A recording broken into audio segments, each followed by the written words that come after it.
What's up everyone? Today we are starting a brand new series that is going to blow your minds. We've scoured the entire globe, read every creepy story, watched every single scary video, the top 10 scariest places in the world. These aren't just your average haunted houses. These are locations so terrifying, so bone-chillingly creepy, that most people wouldn't last a single night. We're talking about places with dark histories, unexplained phenomena, legends, that will keep you awake for weeks. I am literally so excited and honestly a little bit terrified to take you on this journey. For this first video, we are revealing the location that comes in at number 10. This place is absolutely insane, and honestly, it could easily be number 1 on anyone else's list. It's a place where history and horror collide. Before we dive in, I want to see your guesses. What do you think is the 10th scariest place on the entire planet? I'm going to give $1,000 to a random person who guesses it correctly in the comments below. You have 10 seconds. Seriously, pause the video right now and drop your guess. Alright, the moment you've been waiting for. Coming in at number 10 on our list of the world's scariest places, La Isla de las Muñecas, the Island of the Dolls. Just south of the bustling heart of Mexico City lies a place of vibrant color and history, the canals of Xochimilco. Here, brightly decorated trajinero boats carry tourists and locals alike, a place of celebration and life. But venture deeper into this labyrinth of waterways, and the festive atmosphere begins to fade, replaced by an unnerving silence. Hidden among the chinampas, the traditional floating gardens, lies this small island, something straight out of a collective nightmare. From a distance it might look like any other small, overgrown patch of land, but as your boat gets closer, your eyes begin to adjust, and you see them. Hundreds, no, maybe even thousands. And let's be clear, these aren't the nice, clean dolls you'd find in a toy store. We're talking about dolls that are weathered, broken, and almost malevolently creepy. They hang from every tree, every fence, every available surface like grotesque fruit. Some are missing eyes, others have lost limbs, many are covered in a thick grime of dirt, cobwebs, and even insects that have made homes in their hollow bodies. They stare down at you with vacant, hollow eyes, their silence more deafening than any scream. Their plastic faces are cracked and warped by decades of relentless sun and unforgiving rain. It is one of the most profoundly unsettling sights you will ever witness. But how did this place come to be? The story behind this island is just as tragic and terrifying as the dolls themselves. Legend has it that decades ago the island's only inhabitant, a man named Don Julian Santana Barrera, made a horrifying discovery.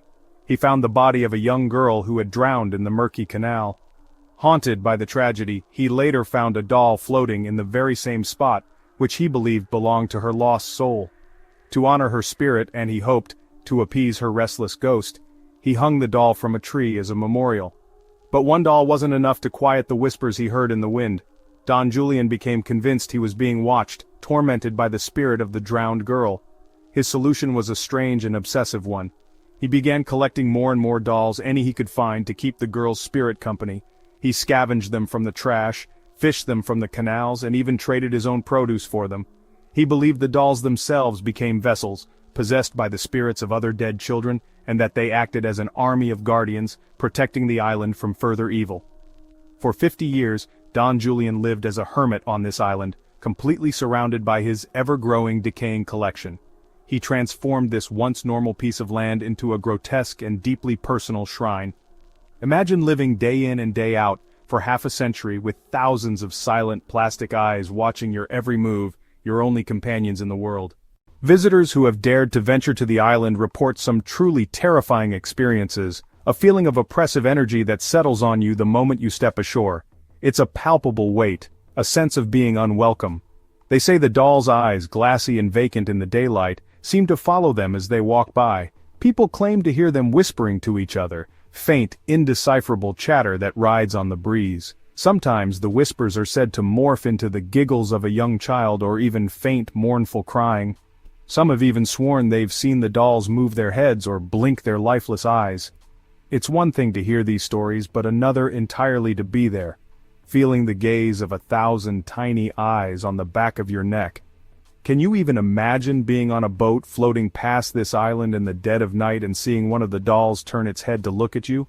The locals in Xochimilco have their own stories. They speak of the island with a sense of profound fear and respect. Many boatmen or trajinero pilots are reluctant to take tourists there, especially after dark, sharing cautionary tales of engines failing and strange apparitions seen near the shore. They believe the island is genuinely cursed and that the spirits Don Julian tried to appease are still very much active. Some even whisper that Don Julian's own spirit has joined them, forever bound to his creation. They've heard the whispers and the faint cries carried on the wind from the island, a constant, chilling reminder of the tragedy that permeates this place. The final, chilling chapter of this story is the death of Don Julian himself. In 2001, after dedicating 50 years of his life to this strange and terrifying project, his body was found. According to his nephew, who was with him that day, Julian had been talking about how the spirit of the girl was calling to him, beckoning him into the water. He claimed a mermaid in the canal wanted to take him away. The truly horrifying part is where he was discovered, drowned in the exact same spot in the canal where he claimed to have found the little girl all those years earlier. It's an ending so poetic and terrifying it's hard to believe it's real. A perfect, horrifying circle. Since his death, the island has been left untouched, a decaying monument to his obsession and the tragedy that started it all. His family now maintains it as a tourist attraction, but they don't clean it up or change anything. The dolls continue to rot, their plastic skin cracking, their hollow bodies becoming homes for insects, making the place even more terrifying with each passing year. New dolls are sometimes added by visitors, some as an offering of respect, others out of fear, continuing Don Julian's bizarre legacy. Each new addition becomes another vessel, another pair of eyes in the silent, watching crowd. Imagine living day in and day out with thousands of silent plastic eyes watching your every move. You don't just visit the island of the dolls, you experience it, and it's an experience that will stick with you forever. Can you imagine being out here at night, surrounded by the darkness and the water? The local stories, the artifacts, the whispers, they all layer on top of each other, creating a tapestry of dread. The island itself feels alive, breathing with the sorrow of its past. Do you believe in spirits? Do you believe in curses? Or is this just a man's grief made physical, an obsession that ultimately consumed him? Perhaps in the end, the answer is all three. So why does this unsettling island land at number 10 on our countdown? It's because this isn't some fabricated ghost story. It's the chilling combination of a documented, tragic, real-life event with a visual landscape that is pure, undiluted nightmare fuel. This isn't just a haunted house with a spooky legend you hear and forget. It's a sprawling, physical manifestation of one man's profound grief, spiraling obsession, and overwhelming fear, left to rot in the open air for all to see. The sheer volume of dolls is staggering, but it's their horrifying condition. The missing limbs, the sightless eyes, the dirt-caked faces, and the truly oppressive, heavy atmosphere of the island that makes it one of the most psychologically disturbing places on Earth. You can almost feel the sorrow in the air. You don't just visit the island of the dolls, you experience it with all your senses. It seeps into your memory, and it's an experience that will stick with you, haunting your quiet moments forever. And that was the island of the dolls, the 10th scariest place in the world. I don't know about you, but just talking about it gives me the chills. Those thousands of dolls, each one a decaying monument to a decades-long obsession. The visuals are just unbelievable. He was found in the same spot as the little girl, one of the craziest, most terrifying coincidences. Real life can be so much scarier than any movie. So, what do you guys think? Does the island of the dolls deserve a spot in the top 10? Let me know in the comments below. If you've ever been there, I absolutely need to hear your story. Know of a place even scarier? Drop it in the comments. I read every single one. I'm always looking for new creepy places to check out.